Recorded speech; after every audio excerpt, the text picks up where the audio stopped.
Anaheim Ducks hockey is brought to you by Honda, official vehicle of the NHL and Anaheim Ducks, and by Toshiba, leading innovation. Glad to have you along. The home opener for the Anaheim Ducks from Honda Center as they play host to the New York Rangers. Anaheim 2-1 on the season. The Rangers are 1-2. They just feel like they're 1-10 after that 9-2 shellacking they took at the hands of the San Jose Sharks 2 nights ago in San Jose. We're underway. The Rangers in their road whites, the Ducks in their third jerseys, in their home blacks. And Koivu and his line starts the game for Bruce Boudreau. Defensively, Lovejoy and Fowler as Koivu is up front with Cogliano and Winnick. Puck into the New York zone, and Winnick knocks down a clearing attempt by Stralman. One hands the puck forward, but that got tied up by Ryan McDonagh. The Rangers had all kinds of trouble the other night with the San Jose forecheck. And you know that inside the Anaheim locker room, they are saying, let's get pressure on these defensemen, especially early in this game. Callahan chops it out of the zone, and the first change for Alain Vigneault's Rangers will take place as Winnick sends it deep. The Ducks will make their first change as well. Perry and Getzlaf come over the boards and get in deep on the forecheck right away. Young Jesper Fast is out there on right wing for the Rangers, just his second NHL game. 22-year-old out of Sweden, and he'll go into the forecheck. Tracking Francois Beauchemin, he loses an edge in the corner. As Beauchemin stays on his feet and comes away with the puck. He angles it out of the zone to center, and Perry battles it through neutral ice. Makes it inside out move into the New York zone, moves it ahead, and Justin Penner is run over as soon as he got to the puck on the goal line. Dan Girardi doing the honors. Yeah, Alain Vigneault was saying that his defense not nearly physical in that first game, and so a little bit of a different posture here from the Rangers early on. They finished off a couple of checks nicely. Hampus Lindholm making his Ducks home debut in the regular season. Made his NHL debut in Winnipeg, was a +1 in just under 19 minutes on Sunday in Anaheim's 3-2 win over the Jets. Said he was not nervous at all. And boy, do you ever like to hear that from a 19-year-old who has such a bright future. Lundqvist came out to play it, and Matthew Perreault runs it down. Runs into Boyle, but gets it back. Brian Allen with a big blast off the left pad of Lundqvist, kicked away, and Brassard clears for the Rangers. The first shift of the season, and Emerson Eden was in on the forecheck and able to kick the puck back to the blue line there, and a good blast from Brian Allen. Perreault runs down a loose puck on the near boards. The Ducks finishing a change. Patrick Maroon lifts the stick of Dorsett, allowing the puck to come back to the line, and Beauchemin's shot is blocked. That looked like it hurt, but it'll come all the way back. Dominic Moore laying down selflessly in front of that one. Anaheim regains the zone. Maroon centering pass swatted away, however, by Girardi. 2-on-1. Here's Moore. He's got Asham with him, and he can't get the pass through Lindholm. Rangers with an odd man rush, and they don't come up with a shot on goal. Back to the line. Mark Stahl plays it across. Girardi's shot off a skate to the corner. Moore recovers. Second go-around with the Rangers for Dominic Moore. He was originally drafted by this team, playing with his 9th NHL team. It's Dominic Moore, who did not play last year in the NHL after the very tragic loss of his wife in January of 2012. Ryan Callahan behind the Anaheim goal, comes up with a loose puck. The Ranger captain gets it to the line. McDonagh's shot gets through. It's in the glove of Jonas Hiller. Good job in front of the net there by Ben Lovejoy, who cleared the way. But let's go back to that blast from the blue line by Brian Allen. The Rangers are a shot-blocking team. Lundqvist has to fight through those attempted blocks from his players if they don't actually get a piece of the puck. And moments ago, 2-on-1, nicely broken up by the youngster Lindholm. Boy, I've been so impressed with him, John, like a lot of young players. Unlike a lot of young defensemen in this league, he's so aggressive with his stick. Both of these teams were among the league leaders in blocked shots a season ago. The Ducks were 5th, the Rangers were 6th, so we can expect to see a lot of shots fail to get through if that carries on. Here's Koivu right on the doorstep, and a big save by Lundqvist. The Ducks had 3 on the rush there. Lovejoy gets it through as Cogliano tried to run a screen. What you see from Henrik Lundqvist is a goaltender that gets down early, takes away the lower portion of the net. Winnick has a man open, but his aerial pass doesn't connect with Koivu. Fowler retreats and keeps it in. Koivu trying to get it up the boards on top of the dasher. Couldn't get it through, but Cogliano recovers. Cogliano points it each of the last 2 games. Finds Koivu knocked off his stick. They're coming in layers out of the Ducks, and getting the shot through from the line was Lovejoy. Rangers having trouble getting out of their own zone. Winnick gets it from Cogliano, but his pass across is intercepted. That's all about the forecheck right now. It's getting in on top of the Rangers blue liners, putting pressure on them, and they've popped a couple up so far. Strawman sweeps it out of the zone. Penner knocks it down, and now it's Jesper Fast forced back. The infamous words of John Candy, he's going the wrong way. And the crowd is into it. A sellout crowd, 17,000 plus already with a Let's Go Ducks chant as Anaheim has energized the group. Allen with a nice interception, a quick up to Corey Perry. On right wing, makes a move, gets around McDonough, gets off, scores!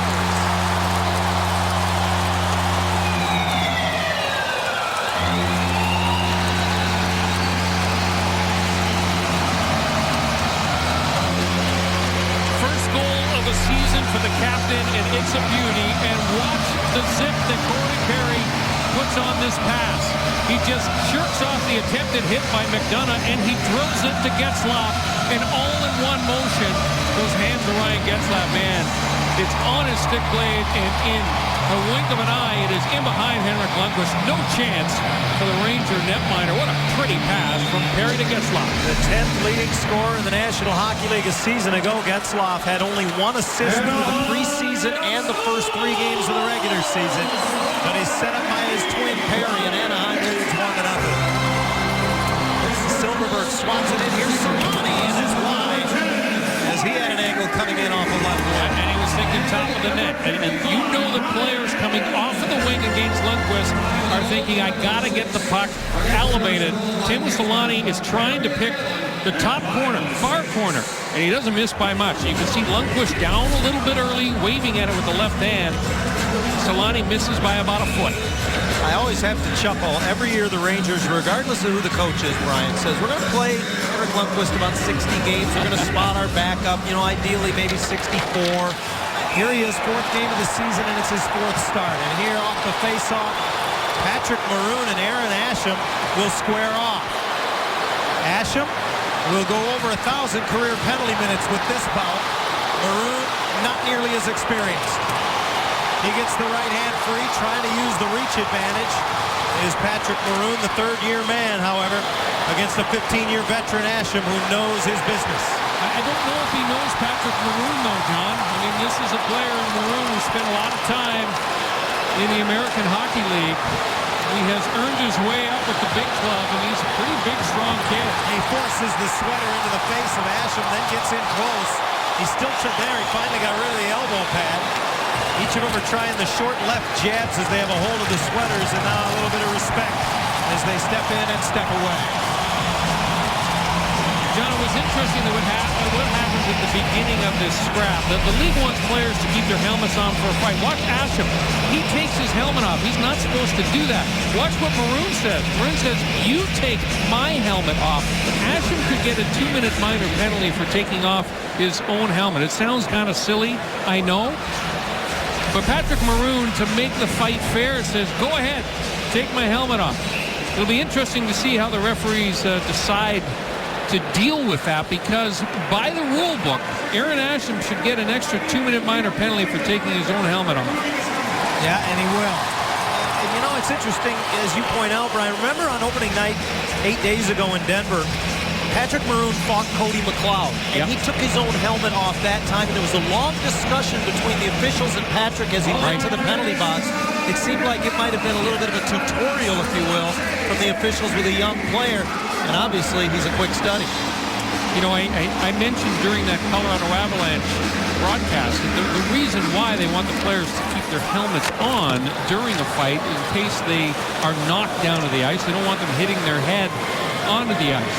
George Parros hit his head on the ice, but he actually had his helmet on, so bad things can still happen.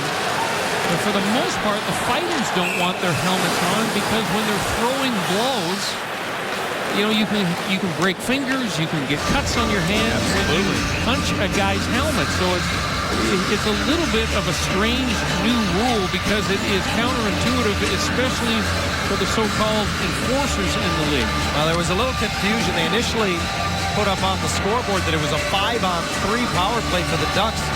They've just now put the power play time up. Yeah, and that's going to be the delay here because they initially put 2 penalties up on the Rangers side. We played for a little while. The Ducks were called for an icing call, and now they got to get the time straight because when they put the time up correct, they had 2 minutes up on the penalty clock for the Rangers, and it already killed probably about 20 seconds of the Anaheim power play off. So here's an opportunity for the Ducks, Brian. They've struggled on special teams early on this season, and the Rangers have struggled on the penalty kill as well. There's something to keep an eye on with the Ducks. Ryan Getzlaf is moving in to take the face-off here.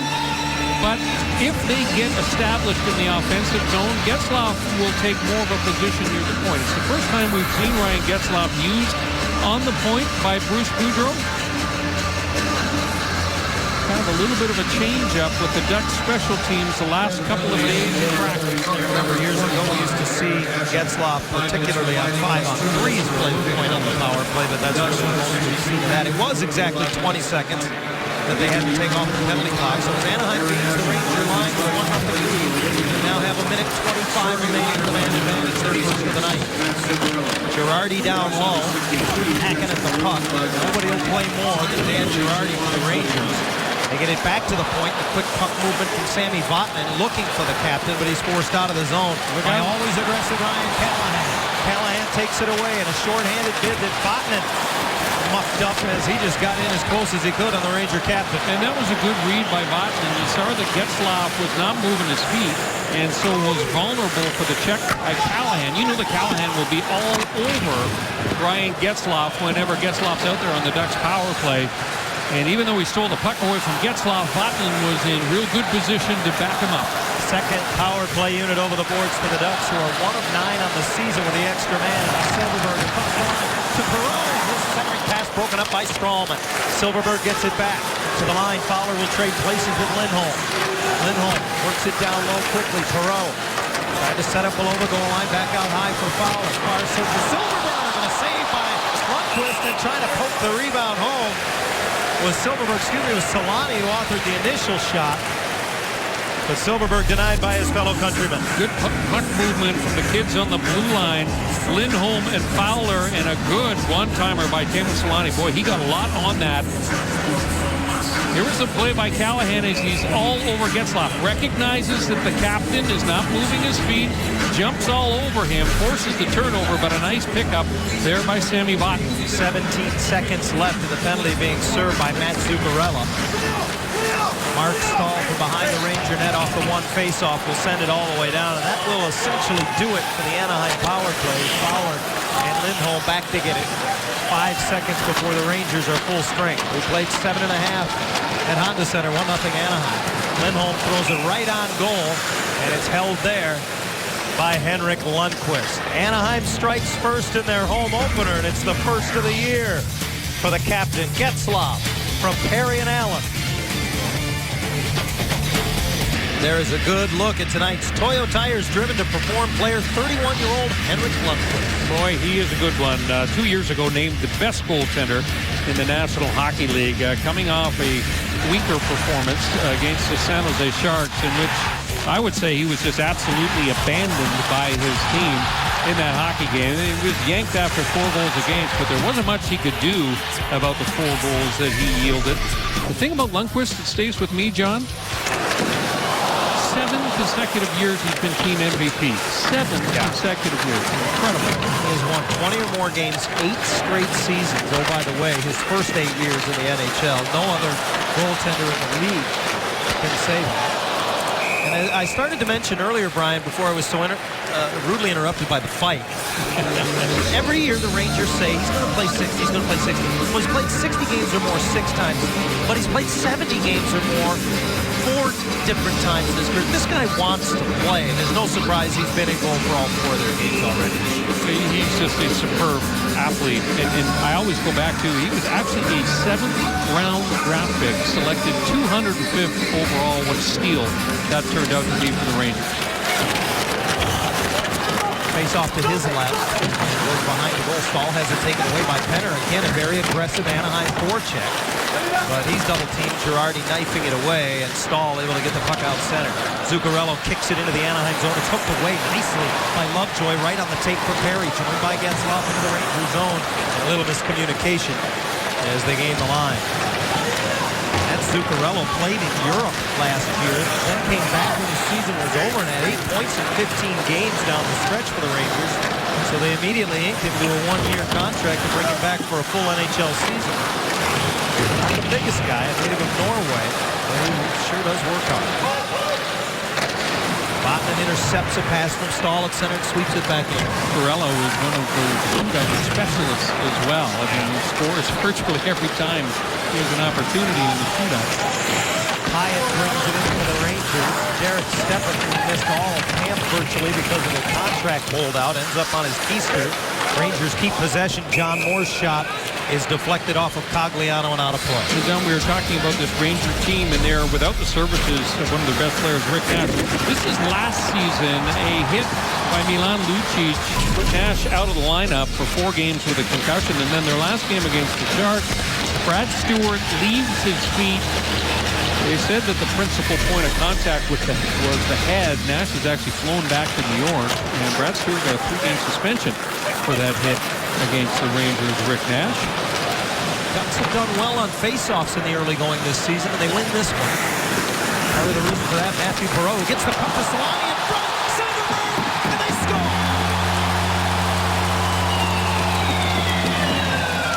Boy, and the speed of Matthew Perreault creating problems for the Rangers. And Silverberg, the feat goes on, points in all 4 games. And 3 goals now for Silverberg. The Rangers look disorganized with their blue line. Only the Perreault get his head up. He zips it behind the Teemu Selanne, who's trying to stuff it. And as he's trying to stuff it, it goes off the end of his stick. It goes right to Jakob Silverberg, and you see that puck just has enough to cross the line. The thing you love about this youngster Silverberg is he goes to the net, and he never cradles the puck before he shoots it. It's on his stick blade, and the shot is delivered, and it finds a hole between the arm and the body of Henrik Lundqvist. Brian, I think I said it to you in Winnipeg on Sunday. I don't get the feeling Silverberg is trying to pick corners. As Pouliot gets the best chance for the Rangers in the game, and it's a big right-hand save by him. I just think Silverberg is trying to pull the trigger as quickly as possible. And now a collision, and Lundqvist and the net are askew at the Rangers' end. It was Daniel Winnick that got mixed up with Henrik Lundqvist, and Lundqvist says that he's okay. Winnick actually apologized to him. Center lane drive, and it looked like Winnick's got his legs all tied up with the Ranger defenseman Dan Girardi. And boy, he gets a pretty good lick on Henrik Lundqvist. It's an inadvertent lick. Lundqvist says that he's fine, and no penalty called on the play. Brian, how big a deal do you think it is to Jakob Silverberg to score on Henrik Lundqvist? I mean, this is his fellow countryman, Jakob, about 22 years of age. Lundqvist got 9 years on him. You know he's been watching him for years, and he knows what a big deal King Henrik is. The thing about Silverberg that we have noticed, John, is that nothing seems to get him very excited. So nothing's a big deal and nothing bothers him. Yeah. Well, 3 goals in 4 games for Silverberg. A big deal where the Ducks are concerned. Their leading scorer, he leads them in shots on goal early on. And Anaheim has a 2-0 lead here. Solani picks up his first point of the season, and Perreault has his 4th point of the season as well, as they get the helpers on the Silverberg goal at 9:17. 2 goals just over 4 minutes apart in the early going, and Anaheim has a 2-goal lead. Perry behind the net. Able to knock it loose for Getzlaf. Gets away from Dominic Moore. Penner gets it out, and the stick saved by Lundqvist. Anaheim has their top line, Brian, out against the 4th line for the Rangers. That's unfortunate as the puck goes out of play. But it has been a good start for Anaheim nonetheless. Moments ago, doubling their lead. I've circled Hampus Lindholm, the young rookie defenseman for the Ducks, and watch what he does here. He's in right position, waiting to see who's going to win battle for possession. But watch how he lays the stick blade down, accepts the pass, immediately the legs start moving, and then it's just a 10-foot pass in the defensive zone, and the Ducks exit any pressure that the Rangers had on him. I continue to marvel at how well schooled some of these young Swedish players are, John, when they first come over to North America. They really know how to play defense. Seem NHL ready, don't they? I mean, regardless of the age, right off the face-off, puck deflected out of play, so this will not be a penalty against the Rangers. I spoke with Hampus the other day at practice after that NHL debut in Winnipeg. I said, did your folks get a chance to see it? Did they have the satellite? And he said, oh yeah, my dad and mom see all the games. They stream them, whatever. He said that I talk to my dad every single day. He's the influence. He's the reason I play hockey. My father played when he was younger. Then he looked at me and he said, he played back when you could play soccer too at the same time. And I almost felt like, you know, the youngsters in today's generation don't realize they can play more than one sport anymore. And by the way, that game started at 4 a.m. Emerson local time in Sweden. His dad was starting to fall asleep towards the end. When your son's making his NHL debut, I have a feeling that keeps you awake. Emerson Edom out there, he got a nice cheer. The long team made it in the opening introductions, and he had Bonino and Maroon with him. This is the de facto fourth line for the Ducks, if you will, tonight. But it's the season debut of Edom. And there's a lot of speculation that he could play a lot higher than on the fourth line before it's all said and done this year, especially, Brian, as you mentioned in the opening broadcast and in the pregame show, what he showed us in the playoffs a season ago. If you're a winger on a Bruce Boudreau team, you better be on your toes when you get back to the bench, because he changes his lineup maybe more than any other coach the Ducks have had in their history. Allen steps up on Stepan, and Winnick scores! He used Moll, the defenseman, as a screen. Lundqvist did not appear to see it. It's 3-0.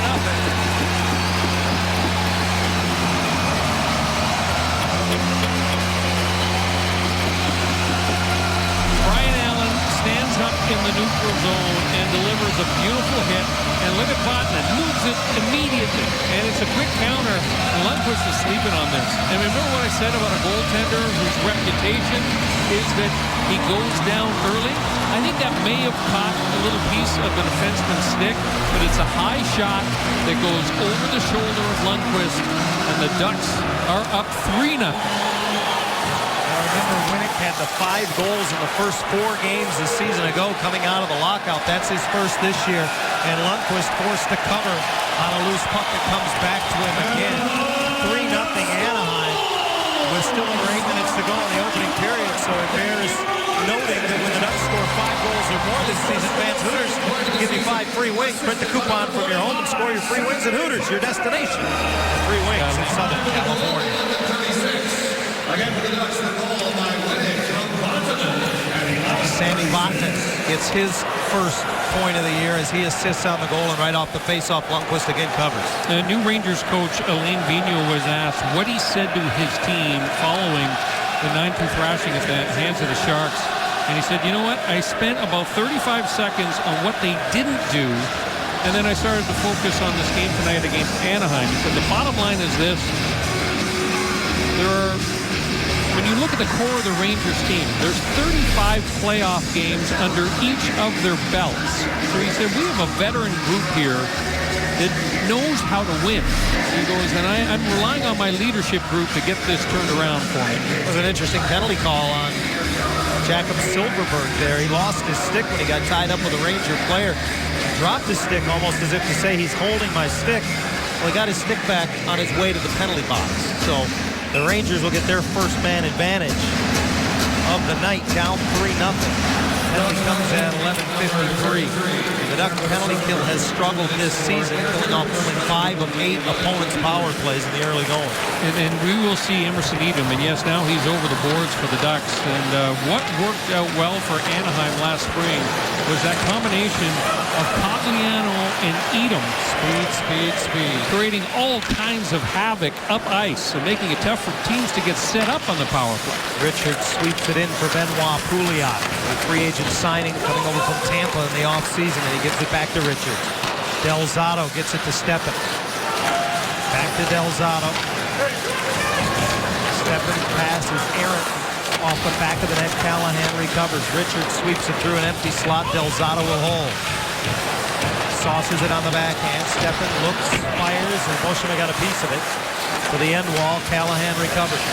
Del Zotto with a drive. Tipped right on and covered by Jonas Hiller. That's a good stop by Hiller, and that rebound essentially sticks close to him, so he's able to cover it up. So Del Zotto's shooting right from the middle of the ice. He's got the best shooting angle, and boy, Callahan got a redirect on that, so an even better save than I had first thought, but good stop by Hiller. Brian, Michael Del Zotto scored 3 power play goals in his first 9 NHL games. He scored 4 in 244 since then.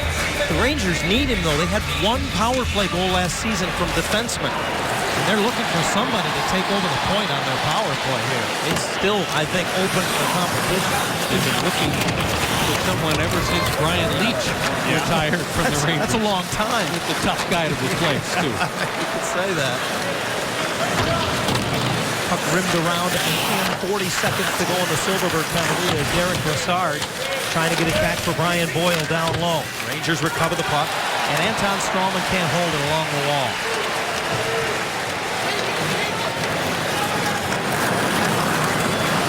Strawman was pointed out by Alain Vigneault this morning as the best defenseman in that game against San Jose the other night. Hazy, that's like having the best seat on the Titanic, isn't it? Boy, I watched the majority of that game, and the Rangers, bottom line, they just didn't compete. And, you know, when they made the goaltending change from Marty Biron came in and he really struggled. Penalty is over. Silverberg out of the box, and the Rangers are offside. Shots are 13-3 in favor of the Ducks, who've had it all their way so far here in the opening period. Win in 2014 Honda Odyssey this season on Fan Appreciation Night. All you have to do is log on to AnaheimDucks.com/Honda Odyssey to enter. You must be 18 years of age to participate. What I think Bruce Boudreau will like most about this game so far is 3 shots on goal. That's all that they have given up to the Rangers. And you know, when the Ducks won in Winnipeg at the conclusion of that little 3-game road trip, the part of the game that excited the coach more than anything was holding the shots against down to under 20. Just 17 Winnipeg shots on goal in that game. So now you tack this on top of it. In the last 4 periods, they've only given up 20 shots. Brian Allen run over, and a penalty coming up to the Rangers. Ducks lose the puck, and then Allen decides to exact an ounce of revenge on Derek Dorsett. Actually, it's Brassard, or it is Dorsett, John, you're right, and Dorsett kind of jumped Brian Allen. He challenged him. He was getting the original minor penalty for taking Allen down. And Allen is administering that ounce of revenge right now. Yeah, it's a mismatch here. I mean, Brian Allen has got about 7 inches in height and a huge reach advantage, obviously, with Derek Dorsett. Dorsett is an agitator. Well, he succeeded because in the 2 years Allen's been with the Ducks, I've never seen him that agitated. We'll see if Anaheim will still be on the power play when we return, but they've had all the power so far. Bruce Boudreau looks on during the television timeout, awaiting the word from the officials, and it's a good word from the for the Ducks, but here's why. They're going to have a 4-minute power play. Well, Brassard takes down Brian Allen. You can see the referee with his arm up, and it's already a 2-minute minor, and then Brassard gets the gloves off. That's Dorsett. Or excuse me, Dorsett makes the mistake of challenging Brian Allen, so double minor against him, and boy, what an opportunity here for the Ducks. They're 0 for 1 on the power play tonight. And that's about the only thing they haven't done well in this hockey game. Leading 3-0 and a chance to, boy, I mean, the Rangers gave up 9 goals in San Jose. 7 of them in the last 2 periods, so they've given up 3 more here. We were talking about Alain Vigneault moments ago, Brian. He's got to be a little bit at wit's end right now. They continue to do the same stuff. A strange bounce and blockered away by Lundqvist. Callahan able to send it back. Hiller stretches it ahead. He has not been very busy in this opening period. I don't like that stretch pass from the Anaheim goaltender. I would much rather that the power play start back in the defensive zone and all 5 players move up the ice together. Second appearance of the season for Hiller. He got the win in Minnesota in overtime last Saturday night. A game in which he made 30 saves. It's his 5th career appearance against the Rangers. He's got great numbers, but his record is under 500 against the Blue Shirts. Lindholm lobs it in. Solani chips it along the boards, and it ends up on the back of the net. Silverberg ends up on the seat of his pants as he got rocked at the side of the goal, and the Rangers shorthanded skated to the center red line and dump it in. Fowler protects the puck as he moves it for Hampus Lindholm. Silverberg has one of the 3 Anaheim goals, nudges it ahead. Perreault and Dominic Moore all over him. The puck comes around to Solani. Fowler's wrist shot got through. Rebound for Silverberg, and it comes back to Dominic Moore. That's a good low shot and a big rebound given up by Lundqvist. He was a little bit fortunate there. Silverberg had that puck bounce not near his stick, but rather near his skates, and that's why he couldn't bury the rebound. Botman on his horse. Sends it ahead off the skate of Penner deep into the New York zone. 2:20 remaining in what was once 4 minutes of power play time. Fumbled momentarily by Beauchemin, but he keeps it alive. Getzlaf gives it back to him off the wall. Across for Botman. Middle of the ice, Francois finds the captain. Getzlaf wanted to whip it into the middle for Perry. It was loose for a moment, and Botman pounced on it, but then lost his balance. Beauchemin with a great play. Bats it out of there to keep it in. Perry pulls it into the middle. Stick handles right to the doorstep. Lundqvist makes the save. Foss fell down, and Penner comes up with a loose change. Botman fans on it, but no pressure, so he's able to keep the play alive. Down low, Perry off the end board. Pokes it to the corner. And again, Beauchemin puts the stick in there. Mark Stahl angles it off the wall. Botman holds it in. Across for the captain. Getzlaf gets it after it went through him. The Ducks getting all the loose pucks right now. Perry looks backdoor for a moment at Francois Beauchemin. Instead, they work it around the perimeter. Botman fakes the shot. Gives it up. Ranger penalty killers have to just be dead right now. Getzlaf held it too long as Stahl engaged in the New York clear. Oh boy, and it is a huge clear for the Rangers, because you're right, John. They had just absolutely nothing left. I was watching the 4 penalty killers make their way over to the box. They could barely get there. Still a minute of power play time remains for the Ducks. Matt Zuccarello again gets the honor of serving the penalty that he didn't take. Lindholm at the line now with Fowler. Fowler's wrist shot, no traffic in front, went just wide. Perreault recovers it. Lindholm again to Solani, far circle, let it go, and went high over top. He had time. Lindholm again with it. Now for Perreault, had to receive it on the backhand into the middle. Silverberg ripped it. Best save of the night for Lundqvist. And Boyle runs down the loose puck, only to have it kept in. Played across, and the Rangers get there first. Strawman with a good play to clear the zone, and down to 20 seconds of power play time. Solani will carry it in. He lays it off for Fowler and gets it back from him. Up the board, Stepan clears, and Koivu fresh off the bench, able to play it back. Down to 10 seconds now in what is officially the 3rd Anaheim power play of this period. Fowler has room up left wing, moves it ahead. Quick cross-ice pass for Koivu in front. Tipped right out by Cogliano.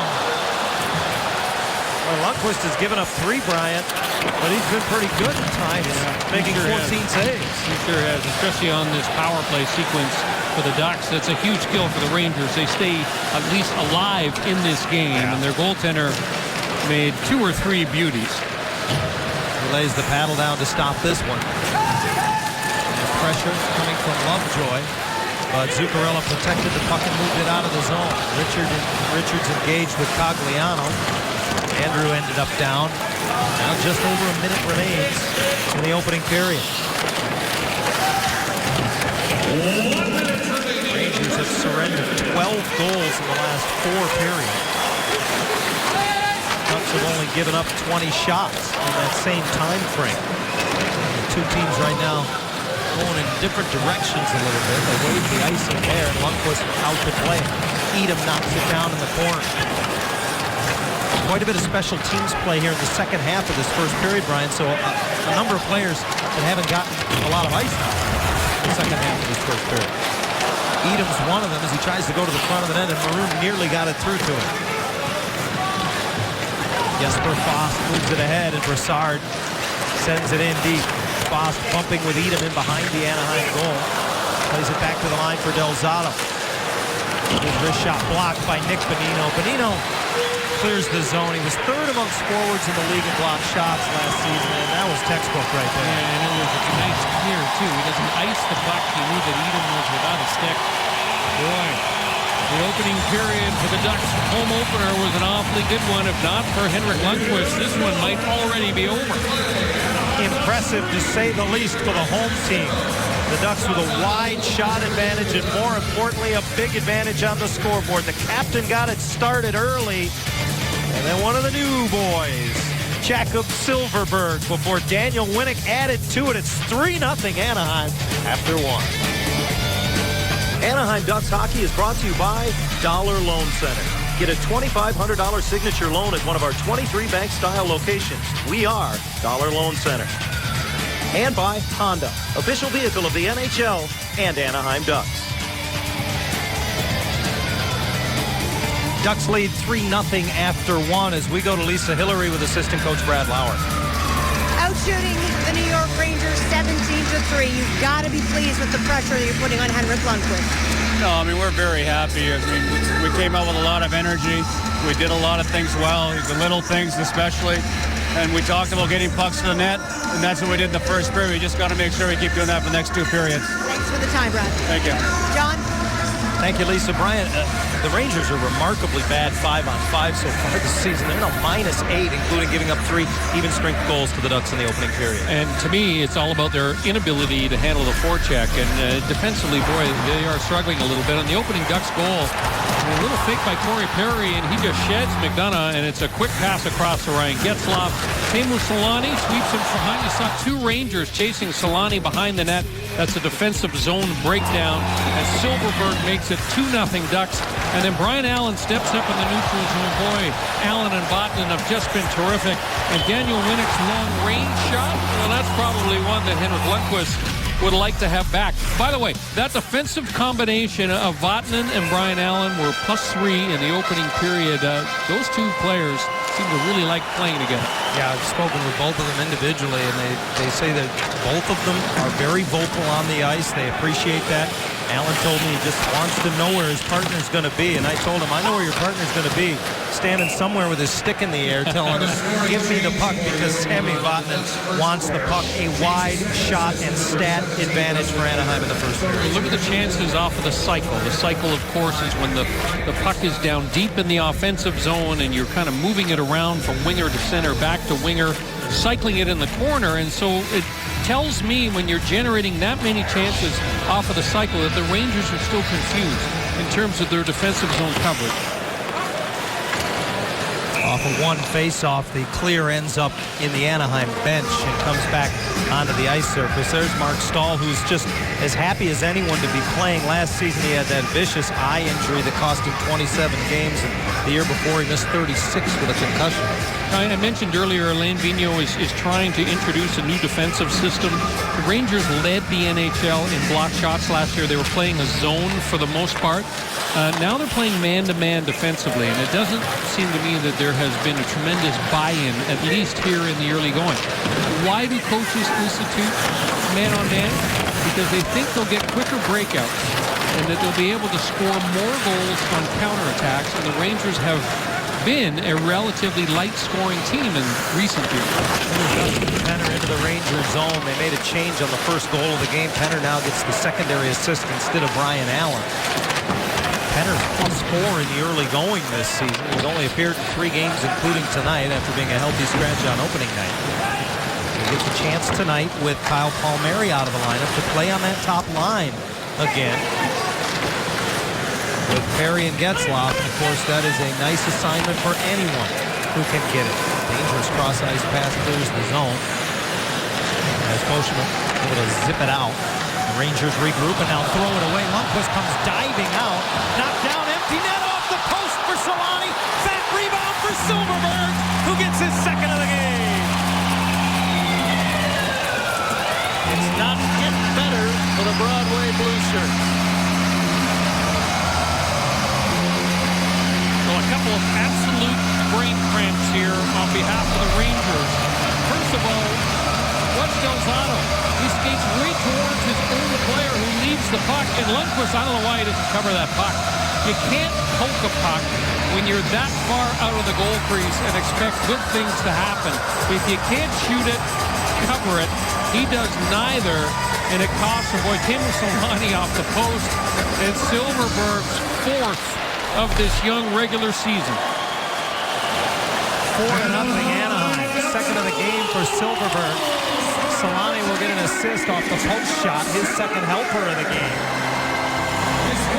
Puck feathered in by Jesper Fast, who goes crashing in by young Hampus Lindholm. A couple of Swedes colliding there. Fast, all of 22 to Graybeard, bumping the 19-year-old. Hyatt is crunched by Maroon, who comes up with a loose puck side of the net. Oh, Lundqvist made 2 saves on it. A good decision by Pat Maroon. Those are the types of goals that Maroon will score. Down low, nothing pretty, just throw it into the goaltender's feet. Boy, Foss got his stick and arms up high there on that hit on Ben Lovejoy. He's not the biggest guy in the world, but he's not afraid to throw his weight around what he does have. Wired right through the Anaheim crease, and Stralman's shot ricochets across. A swing and a miss by Dominic Moore as he tried to get it out of midair. Edom chops it a loose puck and pounces on it, and away he comes with Maroon into the Rangers zone, trying to get it back just out of his reach as he was knifing down the slot. Maroon and Edom, of course, spent some time playing together in Norfolk. Here's a turnover. Vatanen stick handles his way in behind the goal. Vatanen, of course, part of that team in Norfolk a year ago. In fact, he was on the American Hockey League All-Rookie team. He had such a wonderful freshman campaign playing in North America. Now it's Aaron Asham, who stood up by Brian Allen. Allen looks up to the middle. Winnick fails to get it in, but it comes back to him, so he'll hinge it back. And now it's Cogliano who lifts it in. Early second period, opening night at Honda Center, 4-0. The Ducks lead the Rangers. Or look at Koivu hustle back and get into defensive position, and he gets the clear. And he knocked it away from Richards. Winnick wanted to drop pass, but instead took the shot over top of the goal. Losing a stick is Benoit Pouliot, who tries to kick it ahead. Rangers get it deep. Pouliot joining his 5th team this season, in just 8 years in the NHL. High draft pick, big body. Rangers hoping they can get a little power forward action out of it. Nice play by Cogliano as he chips it ahead. Here's Koivu. Had to try to avert the stick of Pouliot that still lays back in the New York zone. These young defensemen for the Ducks. Vatanen's been up on the play. Lindholm was up on the play that time. Shots are 22-4 in favor of the Ducks as it squirts to Girardi, and there's a right pad save by Hiller. Boyle trying to spin it back into the goal crease. Brassard sets up Girardi, whose shot just missed. Zuccarello knifes the rebound loose in the corner. Boschma ties him up in a nice play by Getzlaf, who shovels it ahead, and it's Perry crisscrossing the neutral zone. Penner with it, onside into the Ranger zone. Nice move. Perry tries to move it over to Penner, and that went off the skate of Brian Boyle. You know, this is something we haven't seen from Corey Perry yet this season. We saw it in the opening goal tonight, John, where he is able to just shrug off a check and then make a play. He's so slippery down low. Defensemen think that they have Corey Perry in the train tracks, and somehow he finds a way to slide right by them. Fowler intercepts. Can't sneak it through to the captain as he was cutting across the slot and now makes his way to the bench for a change. Taylor Pyatt angles it in, turning to get it his love joint, lifting it away from Pyatt's forecheck. Good puck support there as Boschma moves it ahead, and with speed is Selanne at the line. He's deemed offside, and that will not meet with the approval of the linesman at Honda Center. Well, the Ducks have a plan for every fan this season. Check out their new mini plans, including a 15-game pick'em plan, where you can pick the games you like best. Plans start as low as $15 a game. Go to AnaheimDucks.com/mini plans for more information. Boy, what a start here for the Ducks in their home opener. Now, you go back in the last 8 years, Anaheim is just .500 in those home openers here at Honda Center. Coaches, they don't talk a lot about it, but they're always a little bit concerned with being here early and taking the players out of their extra routine. They have them participate in the red carpet ceremony. Might have some negative effects. certainly has not been the case tonight. Well, it's funny, Bruce Boudreau was wary of a wounded Ranger team, if you will, in the first period. You expressed concerns in the pregame show. Ducks come out and 3-0, and then you worry about maybe the emotional letdown in the second period. They score a goal in the first 4 minutes. Well, the example that Boudreau used was a pretty easy one for him. He said, look, we snuck it up in Colorado. Next game we played in Minnesota, we had a 2-0 lead. The Kings, who weren't very good against the Rangers, their next game, they scored 3 times in the opening period. So the Ducks weathered the storm early here tonight. Dunham sends it towards the net, and Bonino, who else gets an arm on it, clears into the middle, and Brian Allen with that long reach able to get to it. The 13-year veteran clears the zone.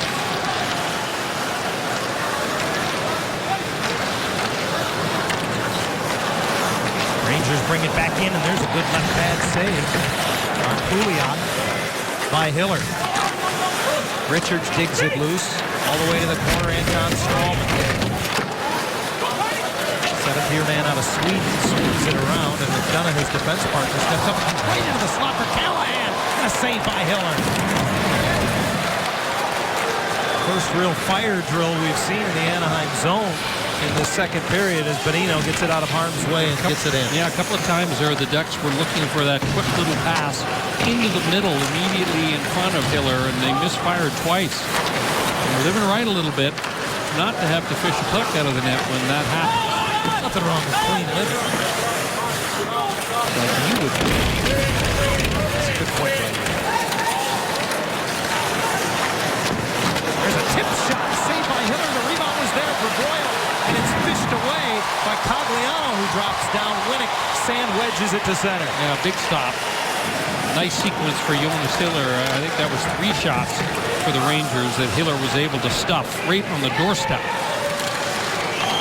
Delzato carries it in, only to have it poked off his stick. Winnick turns back, leads it ahead for Koivu. Stutter step move, gets inside on Zuccarello.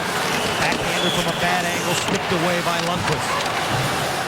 Ducks hold it in. Lovejoy across for Fowler. Fumbled it for a moment, gets it back. Quick wrist shot by Lovejoy is in the glove of Henrik Lundqvist.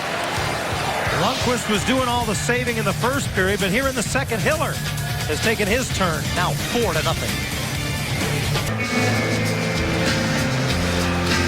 Well, it's the home opener tonight against the Rangers, but on Sunday the Ducks will be here for throwback night as they celebrate their 20th anniversary season to host Ottawa. They'll wear the old eggplant and teal sweaters, and here's the masks that Jonas Hiller and Victor Faust have left to right, prepared for Sunday's festivities. Well, Victor Faust mask, an obvious tribute to Guy Hebert. In fact, he's got Guy Hebert's name emblazoned on the back of the headpiece. And Terry Yates and Patrick Karnbach, these 2 gentlemen we just had a look at.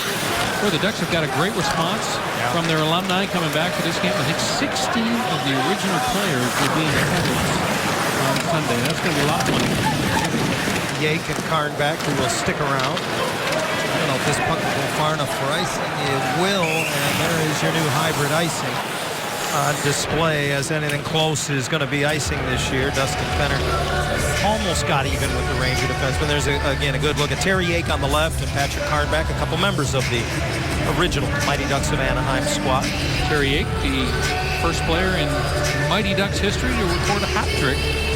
Patrick Karnbach, very soft-spoken Swede with pretty good hands, John. He was a good playmaking center. 394.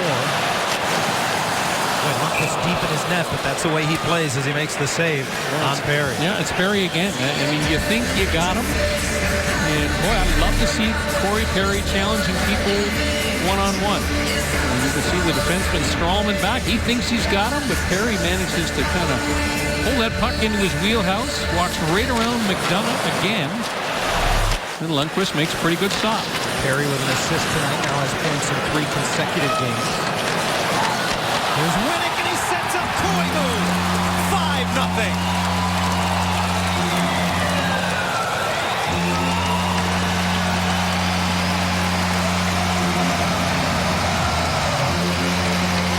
Bad turnover by the Rangers and terrific execution on the counter here.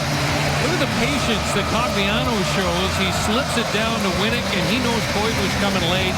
Koivu knows he's got to elevate that puck.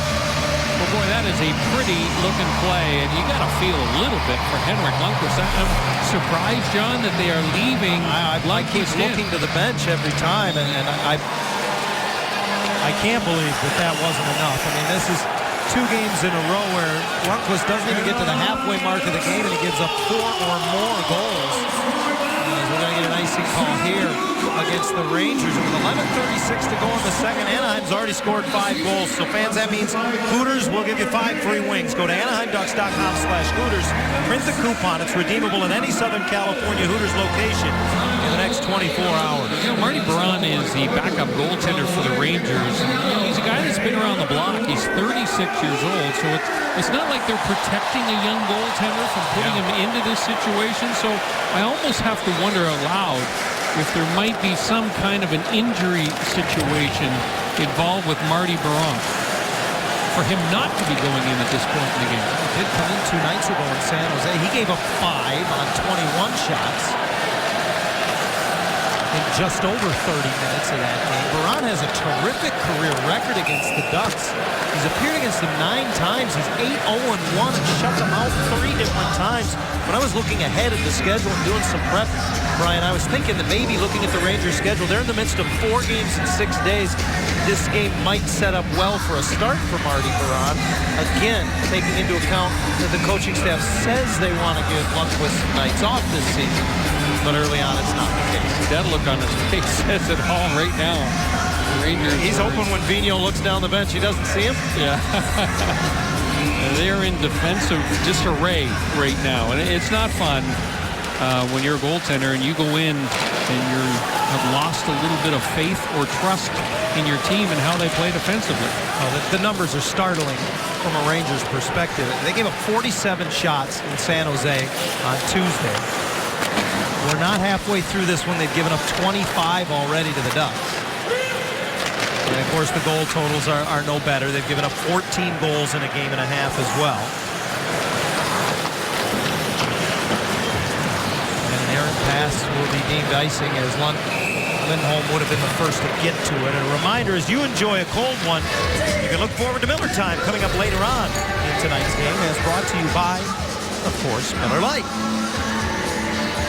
Alain Vigneault, the other thing that he mentioned this morning is he's really just getting to know his personnel. The Rangers had a bizarre training camp where they, for the most part, went with a split squad. They played 2 games back-to-back. Then they went up to Banff, spent some time there. Then they played 4 games in 4 nights, which forced him to go with a split squad for the majority of training camp. And I gotta believe that right now what's running through the back of his head is, I don't think I will ever do that again. You got to get your guys together and go with your major league players, especially if you're a new coach, I believe, who's really trying to understand the personnel that you have. Well, Brian, the unspoken reality of that schedule for them is the fact that Madison Square Garden continues to undergo the 3rd stage of their 3-stage renovation.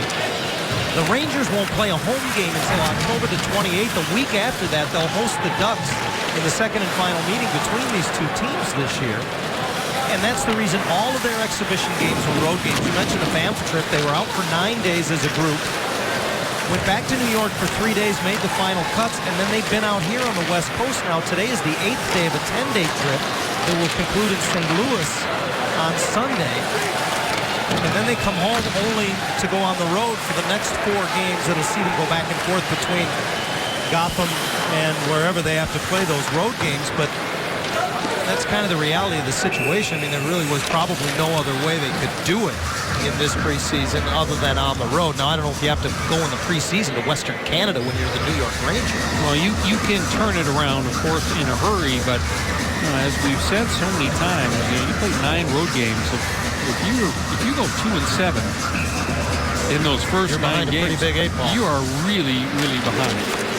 And a 9-game road trip equals the longest in Ranger history, and you have to go back to 1955-56 the last time they did that. And obviously 9 on the road to start the season is their longest road foray to begin a year in franchise history. Offside is the call as Cogliano upset with himself, but the Ducks have little to be disappointed in those so far.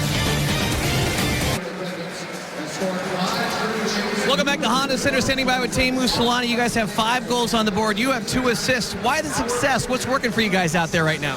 Well, I think we play pretty simple. We work hard. We try to avoid those mistakes what we have done in the past games. But obviously it's a home opener, and we're all excited. Teemu, appreciate it. All right, guys, send it back to you. Teemu Selanne has 5 scoring chances in this game. Just Teemu Selanne. The Rangers as a team have 5 scoring chances in this game.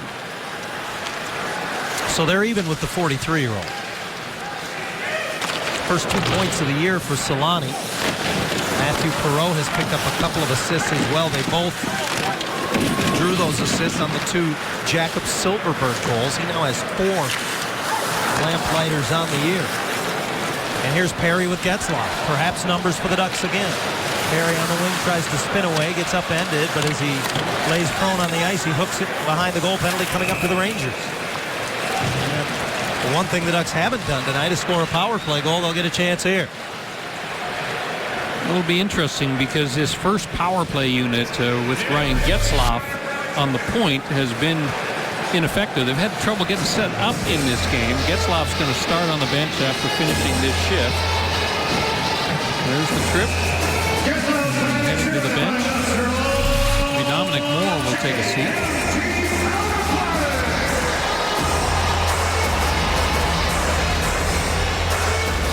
Moore sits in there with Derek Dorsett, who's still serving a 10-minute misconduct that he got on the tail end of his altercation with Brian Allen. Wondering why there's 2 Broadway Blues in there. McDonough drops down, the former University of Wisconsin defenseman, trying to get away from Selanne, but Perreault is right there. Great job. Working feverishly. Great job by the Ducks on puck recoveries here. Selanne gets it back to the line. Fowler hands it off to him, poked away, but Taylor tracks it down. This is where they want Perreault below the goal line. And the open man is Fowler. Brings it to the top of the circle, falling off by Lundqvist. Boy, he got a lot on that one. You know what I've really liked here in the early going of this regular season? We're seeing Cam Fowler shoot the puck more, John, and I think he's been working on that an awful lot. Not only every day in practice, but during the offseason. There's a little bit more oomph behind those Fowler shots this season. He dropped it back for Getzlaf, who returns the favor. Perry gives it back to him. The open man at the point, Vatanen brings it to the middle. This shot tipped on the way by Bonino. He took a lot off of it, though. Pyatt plays it to the corner. 50 seconds remain for the Anaheim power play. Girardi up the middle, knocked down by Vatanen. Good read there. And then he battles with Jesper Fast, who wins that battle to clear the zone. I'll tell you what, Jesper Fast works hard. And he's not afraid to throw his weight around. One sweep, just his second NHL game. Lundqvist getting in trouble as he tried to play it. Perry knocked it down. Getzlaf gives it to Vatanen. Fakes the shot.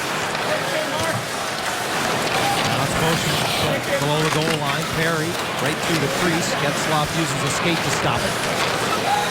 Branislav motion a shot pass, and that's off the skate of Girardi. 10 seconds in the power play. And Bushman waiting for traffic to get set up. Back to the line for Getzlaf. Vatanen, shot pass blocked. Bonino recovers it. That bid is blocked. Out of the box is Moore. And he tries to go after a home run pass, but it goes right to Hiller, who covers up. Well, the Rangers looked like the Rangers of old on that penalty kill. Got into the shooting lanes, did a good job blocking shots. The only shot that got through was this blast from Cam Fowler, and you can see that Lundqvist gets the heel of the left hand on that one.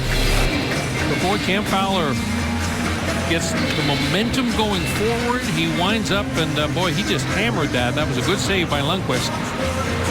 Ducks 0 for 4 with the extra man tonight. They lead it 5-0. Delzato with a high shot, and that's in the glove of Hiller off the one faceoff.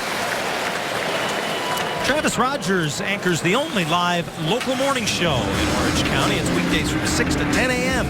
on AM 830. For details, you can go to their website, am830.net. Again, a faceoff win for the Rangers here. Delzato's shot doesn't get through. Brian Boyle, the former King, trying to work it loose. Emerson Edom chases to the far board.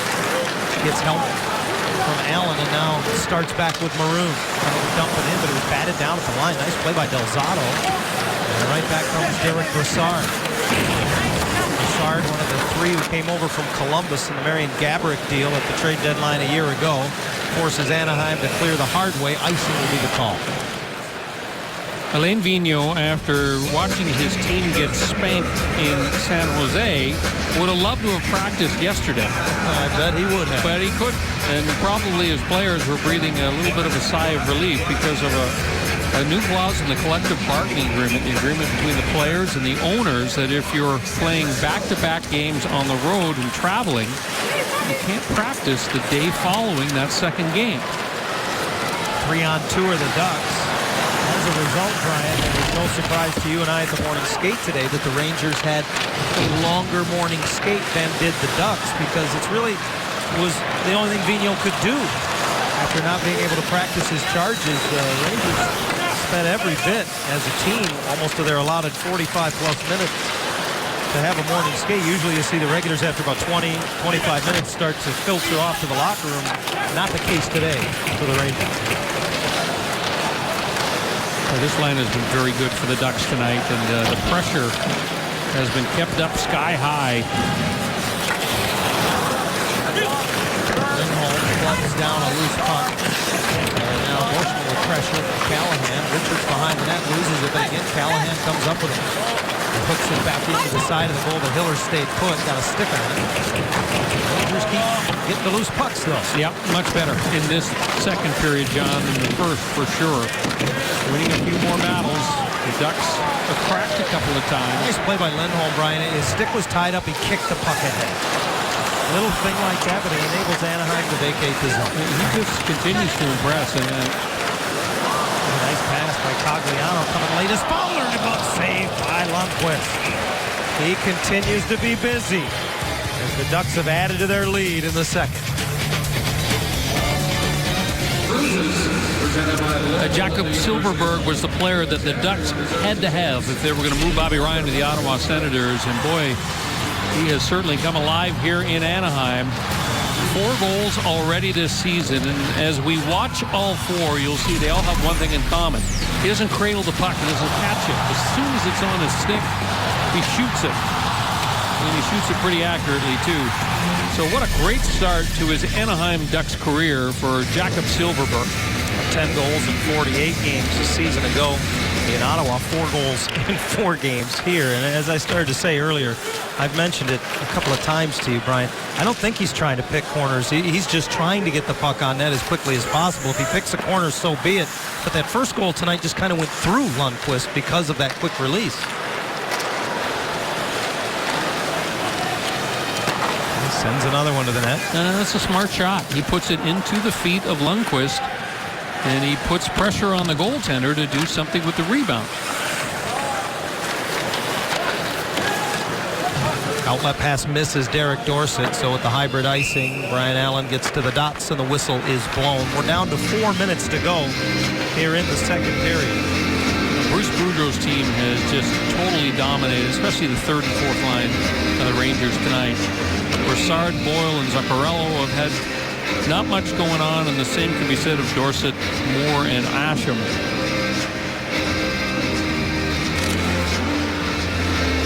Getzlaf to take the draw in the circle to the left of Lundqvist. Sneaks away from Dominic Moore, and again, this is the top line matched up against the Rangers' fourth line. Penner wins a battle, gets it out to the line. Allen finds an open Perry, thinks better of the shot, hard across the crease. Penner scores! And oh, that warms the hearts of the Ducks brass to see Dustin Penner standing in the blue paint. Well, this is a Dustin Penner type goal, isn't it? You go to the front of the net. He gets a little bit of a fortunate bounce here. I think Corey Perry's trying to shoot this puck, but he knows that Penner's there. It hits him in the foot, and then he wins the battle and chops the rebound up top. The Ducks just look sensational here. It's 6-0 Anaheim. I'm not so sure watching that whether or not Dan Girardi may have touched this puck right there. Yeah. So Penner goes to slam it into the crease, and actually Dan Girardi lofts it into the top of his own net. So everything that could be going wrong for New York is going wrong again. And conversely, if you're the Ducks, when it's going right, it's going right. Yeah. 6-0 Anaheim. Still 3:25 to go in the second period. Brad Richards was talking with the New York media after the morning skate this morning, and he was commenting on what was said in the players-only meeting at the end of the loss in San Jose on Tuesday. And one of the things he said was, we have to be better than we were, obviously, but he said we also have to play all the way through. We know it's 6-1, 6-2, it's no fun, but you got to play in the third period as well, and that's kind of the same situation they're facing again here tonight, Brian. Down 6-0, we're not even through the second period. Well, they did stop playing, no question about it, against the Sharks the other night, and that will be talked about, I'm sure, if they can just get out of this period without yielding another goal. But those faces say it all. It's a fire drill right now inside the Rangers defensive zone. And then that goal by Dustin Penner, I mean, there were two Rangers, neither of whom boxed out the big man as he made his way to the front of the net. And it's more about will than skill.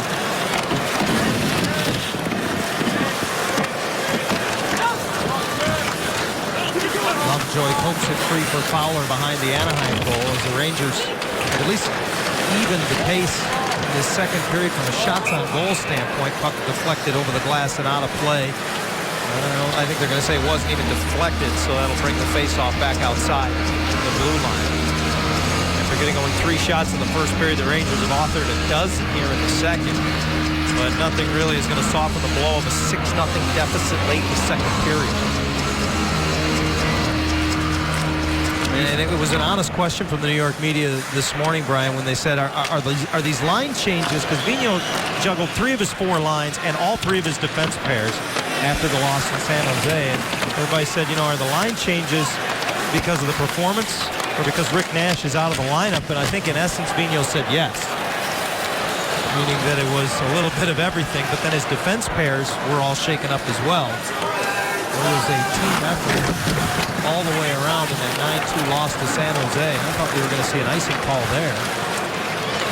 But instead, play goes on. Matthew Perreault has gone to the Anaheim Ducks locker room. He fell down in behind the Ranger goal line and looked very uncomfortable as he made his way back to the Ducks bench. A situation we'll hope to get word on as it becomes available. Perreault has had just a sterling start to his Ducks career. 2 more assists here tonight. He has 5 points in 4 games since coming over just prior to the season opener from the Washington Capitals. Bruce Boudreau talking about him today said he has a chance to be a very special player here, and he has just tremendous vision and hands, and we've seen it on display through these first 4 games. The other thing I will say, John, I'm watching the Ranger defense go back to their bench. They look gassed. 1 minute remaining in the second. They just look tired out. When they skate back to the bench, they're in full coast mode when they're 25 feet from their bench. Well, the one thing you knew with the John Tortorella team was they would be in condition and they would work hard. As we get a look at perhaps what happened to Perreault. Well, here's a hit. Watch Dan Girardi come in. Perreault's got his head down. He gives him a shot from behind, but don't see much there. His head did not hit the boards, but he looks very uncomfortable as he goes back to the Anaheim bench, and he has gone to the Ducks locker room, and we'll keep you updated if there's any kind of a status report on Matthew Perreault, who has been just a wonderful addition here for the Ducks in the early going. And a centerman who seemingly has instantly developed great chemistry with Jakob Silfverberg and Teemu Selanne. Here's Strawman coming out of the corner. His shot hoisted over top of the goal. Callahan runs it down. Under half a minute to go in the second period. The Ducks put 3 on the board in the first, and they've duplicated that here in the middle frame. Edom up right wing, bumped into by McDonough as he dumps it in. Anaheim will roll 1 more change before the end of the middle frame. Maroon went in on the 1-man forecheck, and now Beauchemin tries to clear that. His Ranger player bounces across the slot. Callahan spins it in front off a couple of skates, and Stepan had a chance. Allen reverses it away from pressure. The Ducks kick a field goal in the first, and they add another in the second. Take a 6-0 lead to the locker room after 40 minutes of play. It's just total dominance. And the Ducks, they haven't taken their foot off the gas. And that is something that the coaching staff will talk about in this third period. Keep reinforcing all of the good habits. And there have been an awful lot of them here in the opening 40 minutes against New York. It is just absolutely all Ducks. Jonas Hiller seeing his workload pick up in that second period of play. But it's been all Ducks through the first 2 periods of play. They now lead the Rangers 6-0 after 2. Stay with us. Much more coming up in our second intermission.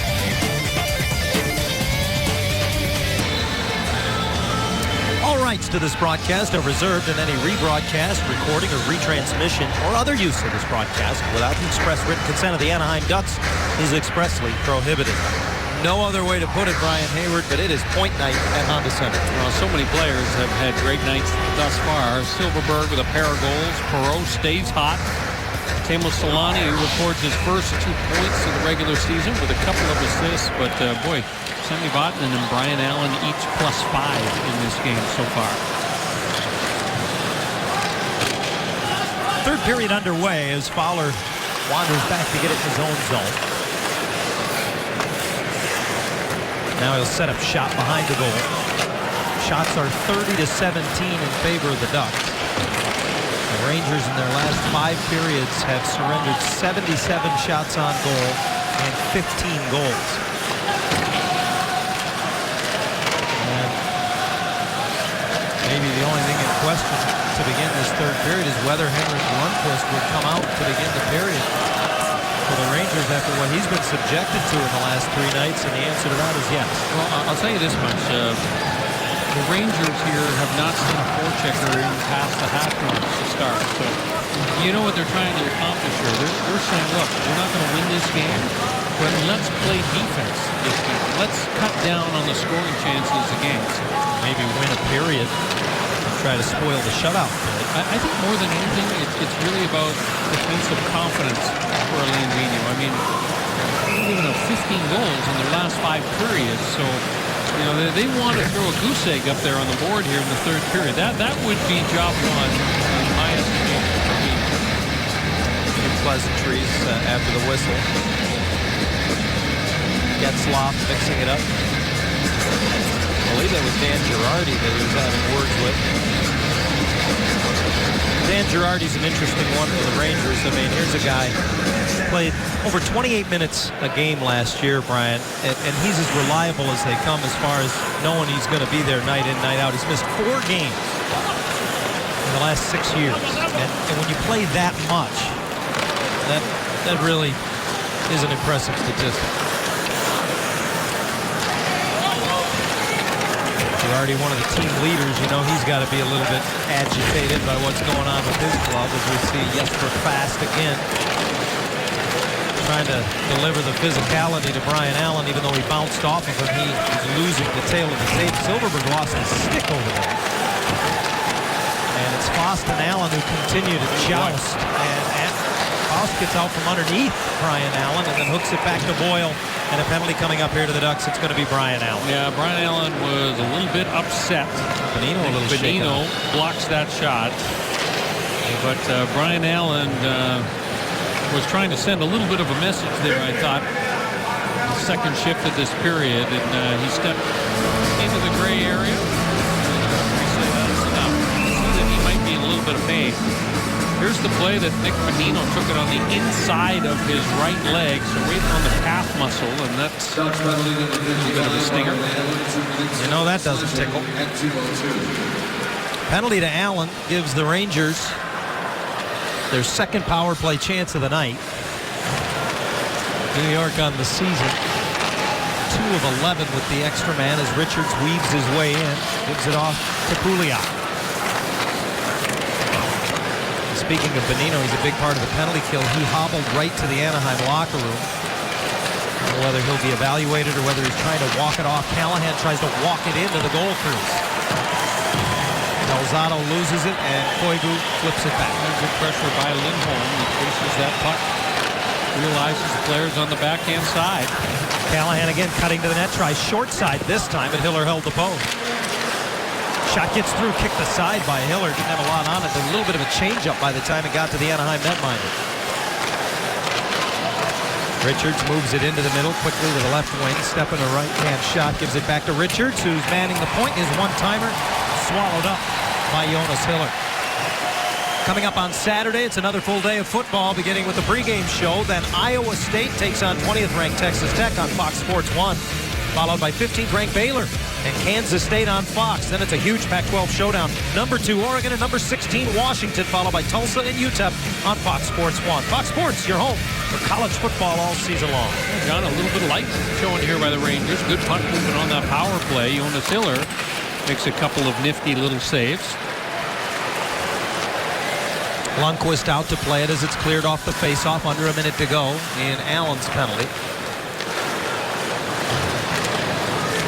Zuccarello takes it off his skate into the Anaheim zone, rims it around. Strawman whips it down low. Stepping into Taylor Pyatt, who centered it. And it's intercepted in the slot by Corey Perry, who will take his time and pick his spot. And interesting to note, the Ducks penalty killing has been a sore spot for them this year. And here in a 6-0 game, Bruce Boudreau still using Getzlaf and Perry on the penalty kill. So, you know, it's an opportunity for Boudreau. As much as it is for Vigneault, it's also an opportunity for Boudreau to work out a few kinks. Pagliano runs down a loose puck, has Edom with him. He sneaks it over, and it goes off the skate of John Moore. Penalty is over. Allen is out of the box. Ducks 2 for 2 on the kill tonight. They're now 9 of 14 on the season on the penalty kill. As the Rangers try to scale it out, went off a stanchion into the middle of the ice, but Zuccarello was there to cover up. He feathers it off the boards. Vatanen makes a quick little pass off a skate, and off the boards, picked up by Emerson Edom. Edom goes wide on the wing, and it's knifed off his stick by the reach of Mark Stahl. Yeah, Mark Stahl really has that wingspan.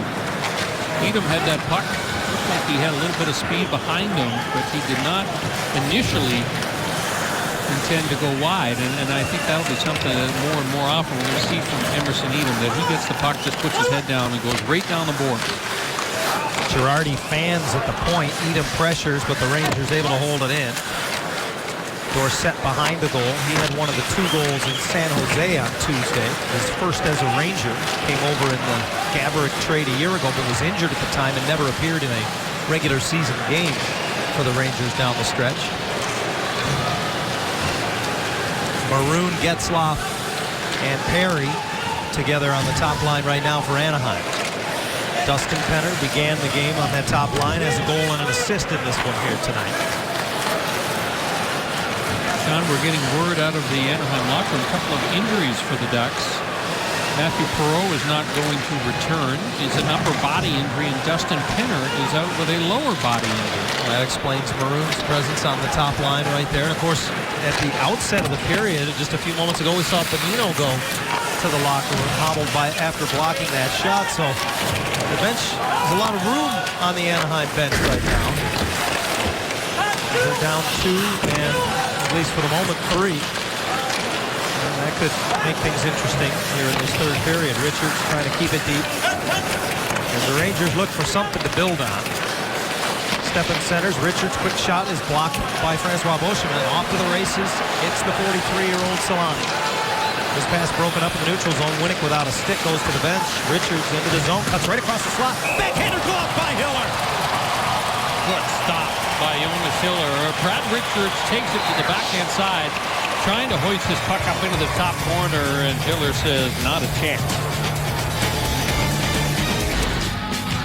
Time for tonight's AT&T Rewind, and this is Tuesday night late in the Sharks' romp over the Rangers.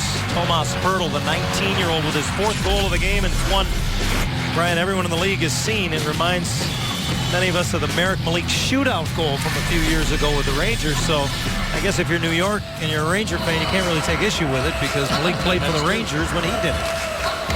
I was amazed in watching the youngster Tomas Hertl, how much facially he looked like Jaromir Jagr. He's like a spitty image of Jaromir Jagr. He can play anything like Jaromir Jagr and have the kind of career that he had. He's The Sharks will have themselves a real young Czech superstar in their hands. Former first rounder from the 2012 draft. Hurdle has 6 goals now in his first 3 NHL games. I saw the Sharks were winning tonight 2-0 up in Vancouver. I didn't see whether Hurdle appeared on the score sheet. Here's Cogliano trying to cut into the middle, and Stralman lowers the shoulder on it. Yeah, good play by Stralman. You can see Cogliano trying to dart back into the middle of the ice, and Stralman read it well. And now Hiller covers up, and post-whistle conversations ongoing. And Dorsett involved. Not too late to become a Ducks season ticket holder, and if you do so now, you'll get a free ticket to Face-Off Fest, which is coming up this Monday. You can get autographs from your favorite Ducks players and much more. Go to AnaheimDucks.com/season tickets for more information. Anaheim has already established a home opening record, 6 goals in this one. We've got 12:49 to go. They're on top of the Rangers, 6-0. New York has outshot the Ducks 8-0 in this third period so far. Winnick, who has one of the 6 goals, busts in on right wing, cuts against the grain, only to have his shot blocked. John, I'd like to see Daniel Winnick shooting that puck. We're watching him practice every day, and he has a very good shot. Scored 1 goal against Lundqvist in tonight's game. He got off to a great start last season, and then it looked to me like he was a guy that started to play a little bit more on the perimeter, wasn't getting into the middle. But tonight, a couple of rushes up the ice where he got the puck, moved it into the middle, and at least tried to take a shot. Constantly tipping pucks after practice as well as Daniel Winnick, who, at least on his line, knows his role is to go to the net, look for rebounds, loose change, tip shots. His goal was a long wrist shot tonight, out near the top of the right circle. 11:40 remains, third period. The Ducks on top, 6-0. Hoisted onto the open left wing by Perry. Maroon waits for it to stay onside. Getzlaf comes over and squirts back to Hampus Lindholm. Boy, he is poised. Hampus Lindholm. Fun to watch. Very, very exciting for the Ducks to see Hampus Lindholm step into this lineup and be just absolutely rock solid playing alongside Francois Beauchemin. And he was asked about, starting his NHL career with Beauchemin. He said, he talks to me all the time.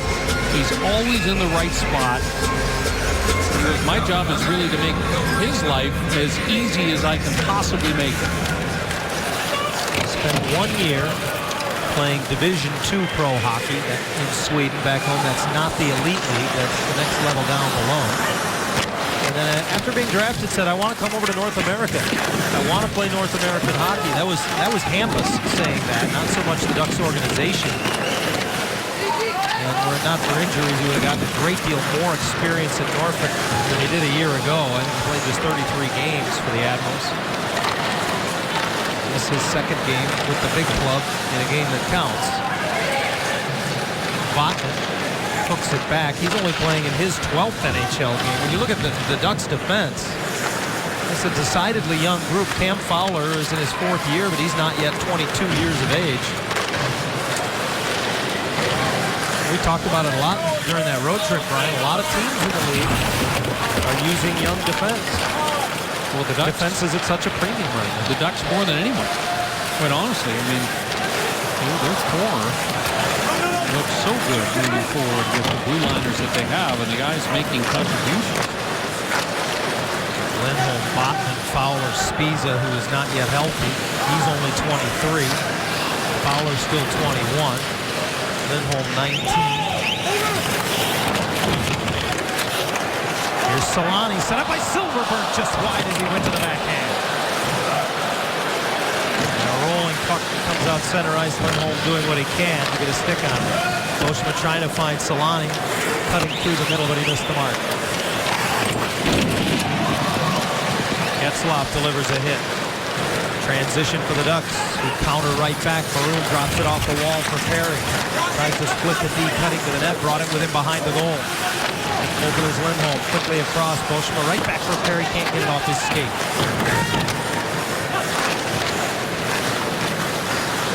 Rangers turn it over, and right back to Perry. Maroon sets him up once more. Beauchemin angles it off the end wall. And Maroon knows his role on this line, doesn't he, Brian? He comes up with a couple of pucks and immediately gives it to Perry or Getzlaf. Yep, he is not the puck handler. He is the guy that's been asked to create a disturbance down low. He's going to go for icing here. And it's about the only break that the Rangers are getting here. Because, boy, they've spent an awful lot of time playing in the defensive zone here again in the third period. Settled in a little bit. 8:56 to go in what has thus far been a scoreless third period of play. Sellout crowd tonight at Honda Center, the home opener for the Ducks, and it has pretty much gone to script to this point. Homestand continues on Sunday. It'll be throwback night. Many of the concession items will be just 93 cents in commemoration of the 20-year anniversary of the Ducks' first ever game. Hiller makes a great save on a wraparound, and to the rescue to clear it away is Beauchemin. Strawman forced to chase 200 feet as he stretches it, and Fosk was tied up in the neutral zone. Botman hinges over, trying to just chip it out of the zone, and Edom finally gets it out. Well, with the shortened bench, Brian, if you're Bruce Boudreau, obviously you don't want to see injuries, but you got a guy like Emerson Edom in your lineup who hasn't played in a couple of weeks. Took a week off from skating before he got back at it. This is his first regular season game. You got a chance to give him some ice time here in this third period and maybe fast track getting comfortable at regular season speed a little bit.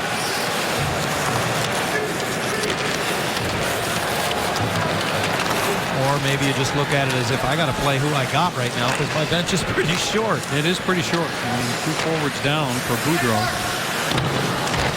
don't believe we've seen Nick Bonino come back. Puck right to the front of the net. Callahan has a couple of bids. And Lovejoy stepped out to help out after Hiller made the initial save. I'll say this about Ryan Callahan. To me, he has been the most noticeable Ranger in this game. In terms of the effort, he's been in the middle a number of times. He's had actually a number of good scoring chances. He just hasn't been able to beat Jonas Hiller. But the Rangers captain is, I think, played a pretty good game. I've always loved his game. He's a 3-time 20-goal scorer. He spent his entire 8-year career with the Rangers. They miss him when he's not in their lineup. He didn't participate because of a shoulder injury through most of camp and did not play in their opener, the loss at Phoenix. But he came back against the Kings, a game in which not only did the Rangers get their only win of the season, but they looked like a different team. Here's Maroon. The big rebound gets away from Getzlaf off of Lundqvist, who has only seen 2 shots in this third period. Ryan Getzlaf was looking for Maroon. And now Perry mixing it up with Max Zuccarello, and he gets up and gives him a shot. We'll see what we get here. I think the original penalty was going to be on Zuccarello. And we'll see how the referees get this one sorted out. Perry retaliates, so he's going to go too, I would imagine.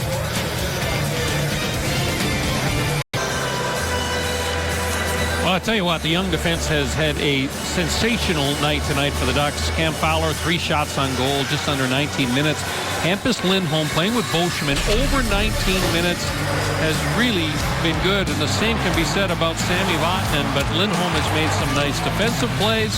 What I like about him is that he is just really well coached.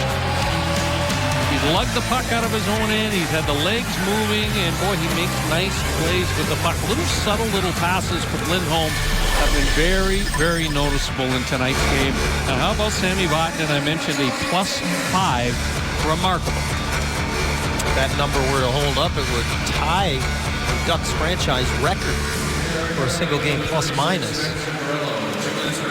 Zuccarello ends up getting the only penalty out of that fray before we went away to the break, so Anaheim's on the power play, and Vatanen rips one wide. 5th power play chance of the night as Fowler puts it off of Lundqvist and then off of the glass, and Lundqvist didn't know where it went. A little bit of a shooting gallery from the blue line early on this power play for the Ducks. Fowler again, one-timer from Vatanen, and that went off of the defenseman and behind the goal. And you're right about Sami Vatanen, John. He is just cocked and ready to fire away every single time he's on the ice. The Ducks have not had a big bomb terms of a right-handed shot from the blue line in some time, maybe since Frederick Olesen played here in Anaheim. But boy, Sammy Vatanen, that right-handed shot in the power play is such a weapon. The Ducks turn it over, but Vatanen holds it in at the line. Now Dominic Moore is going to take a penalty here. Yeah, he got grabbed. And good play by Vatanen, who just looks up at Moore and says, yeah, that's a penalty. And yet in the neutral zone, back behind the play, tempers flaring again, and Derek Dorsett's in the middle of it once more. Patrick Maroon has a hold of him. The referee pointed to Corey Perry and suggested that he was going to go. Moore tries to put it past Vatanen, but then he just wraps his arms around him. That is a holding penalty. So Moore will go. Perry is going as well, but does he take someone with him? I think he may take Dorsett with him. It looks as if that will be the case. Regardless, it looks like the Ducks are going to have a 5-on-3 power play here for the next minute and 5 seconds. Bruce Boudreau would probably love to add a power play marker here. Get his extra man unit feeling a little better about themselves. They worked an awful lot on power play yesterday in the practice prior to the game. Lubomir Visnovsky was a right-hand shot. No, it was a lefty. It was a lefty. I was thinking he was a right-hand shot. He's the last guy the Ducks have had on defense who really wanted to trigger it from back there at the blue line.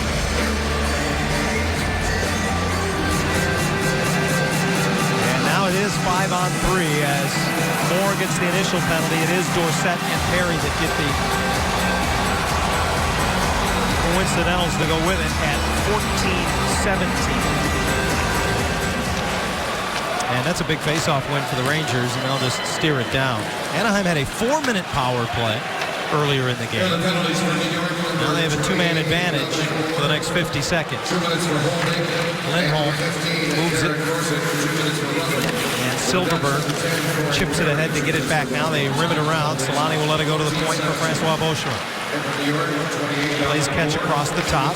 Solani holds it, gives it back. Beauchamp's one-timer, and Boyle deflected straight up in the air. Brian Boyle with a big block there. You know, for so long, John, that John Tortorella coached Rangers, playing that kind of prevent defense in their own end. We're known as the team that led the NHL every season in block shots. There haven't been that many from the Rangers tonight. Lindholm all the way to the high slot, and a save by Lundqvist, and he's able to cover. See, Hampus Lindholm knows that Henrik Lundqvist can't see him shoot the puck. That shot just hits Lundqvist. He is smart. The more I watch him, I get excited about the future of the Ducks on the blue line. Look at the traffic in front. This is a great angle. Silverberg is there. McDonough is there. And he shot that puck when McDonough crossed. He waited for McDonough to skate in front of the goaltender head before he releases the shot. And if he hits a corner or misses the goalie, that's it. 5 seconds in the 2-man advantage. Lovejoy moves it to Cogliano. The return pass, and he rips it off the post. Raised the crossbar and then cleared. Lovejoy had to retreat because Zuccarello was coming out of the box. Now he'll one-on-one take him into the Anaheim zone. Zuccarello puts it through the crease. And now Anaheim with numbers if they hurry the other way. Winnick into the Rangers zone. Drops it off. Lovejoy one-timer. Lundqvist keeps it out. 35 seconds remains in the 6th Anaheim power play of the night. Winnick trying to battle it back to Lovejoy at the point. He gets run over. Rangers get changes as they clear the zone. Cogliano brings it in, and his little pass is a touch behind Emerson Edom. And some experimentation going on again with Boudreau here. Got Allen and Lovejoy back on the point on this power play. So Cogliano, Winnick, and Edom up front. Down to under 4 minutes to go as Cogliano unable to work it loose out of the corner and out of the box. Dominic Moore will take the stretch pass. He lets a long one go, blocker to side by Hiller. Fost gets it back to the net, loose rebound, and reaching out to cover up is Jonas Hiller. 3:32 to go in the third period. Still 6-0. As promised, it's Miller time, as brought to you by Miller Lite, and the Ducks love to see this. The two big guys got him started tonight. Well, it was just a great juke by Corey Perry. Shed McDonough What I liked about this goal was the zip he put on the pass to Ryan Getzlaf against a quality goaltender like Henrik Lundqvist. You can't make those soft little cross-ice passes because he's going to get there. Perry drills the pass, and the captain finishes it off in style.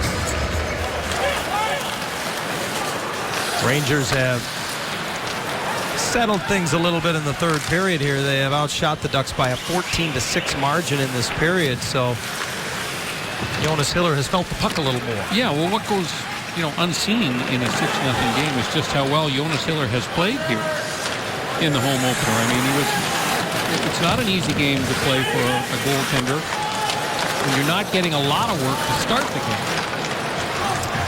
Perry romps to center and loses the handle. Back checking Ryan Callahan the reason.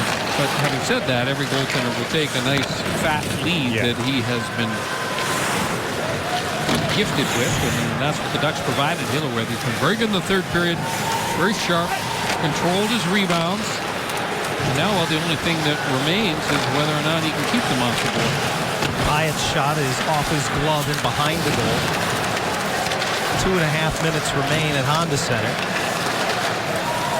The wet blanket in a 6-0 opening night game thus far has been the injuries up front, as the Ducks lost 3 forwards in this game, 2 of them in this third period. Well, actually, I should say 2 in the second, Perreault and Penner. Perreault out with the upper body injury. And then Bonino left early in the third after blocking a shot. He's out with a lower body injury. So we'll have to wait and see what the extent of those injuries are as Lundqvist takes one on the short hop from Silverberg at center ice. Well, we have said that the big strength of the Ducks this season has been their depth on the forward line. It would appear that depth will be tested for Bruce Boudreau. They have some people down in Norfolk who have NHL experience that could help. Devontae Smith-Pelly. Phone could ring. Molesky and Palmieri out prior to this one. Palmieri with an upper body injury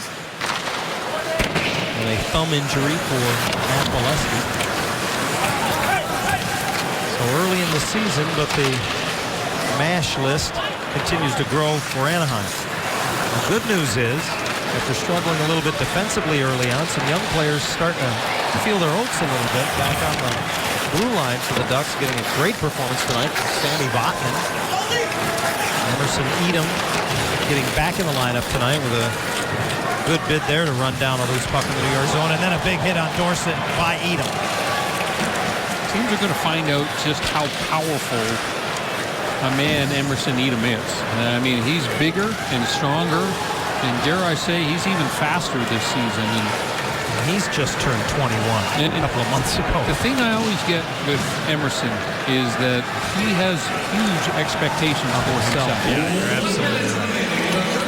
John Moore dances into the Anaheim zone and then has his shot ramped out of play by Ben Lovejoy. We're under a minute to play in the third period. Quite a home opener for the Ducks. He just jumped out to that 3-0 lead.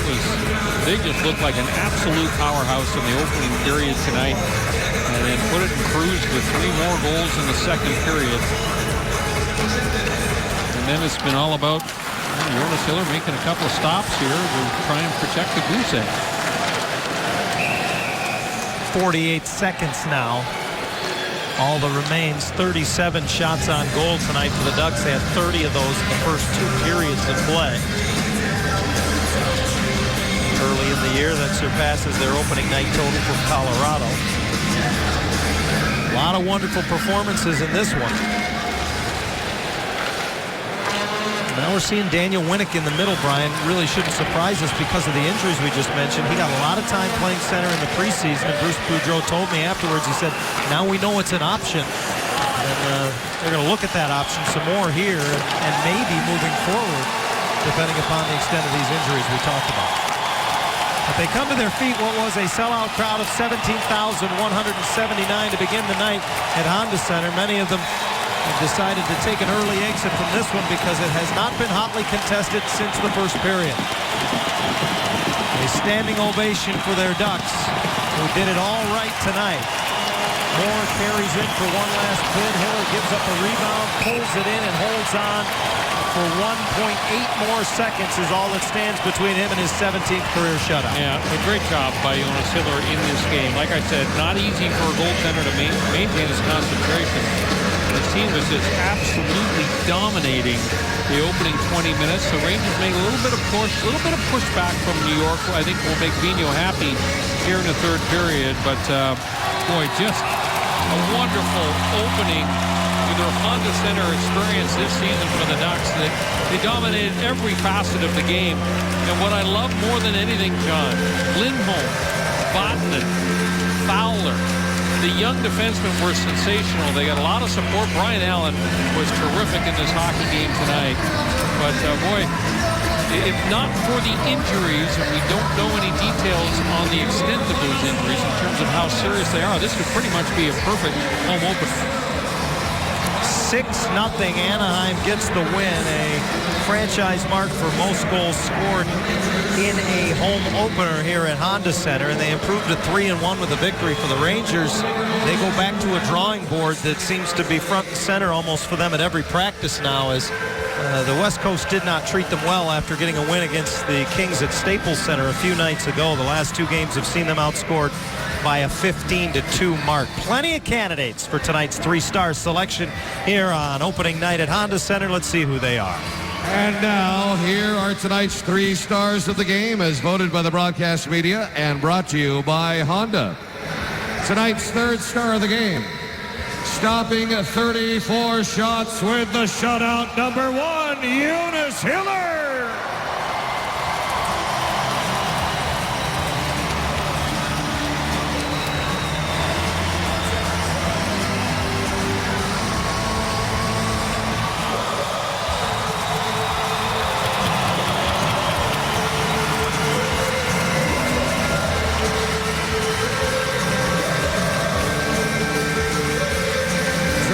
Second star of the game with an assist on the 3rd goal and a whole lot of defensive effort tonight from the Ducks. Number 45, Sami Vatanen.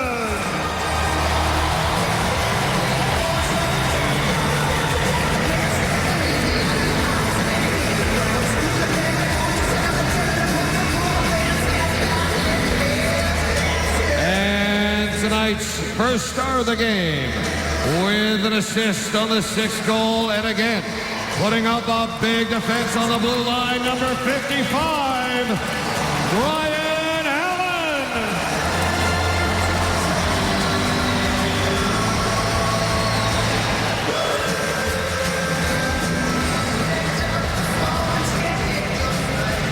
With Brian Allen, number 1 star of the game, you were a +5 here tonight, setting a new club record, actually tying a club record. Sami Vatanen, your playing partner, also a +5 defensively. How were you guys able to shut down and shut out the Rangers here tonight?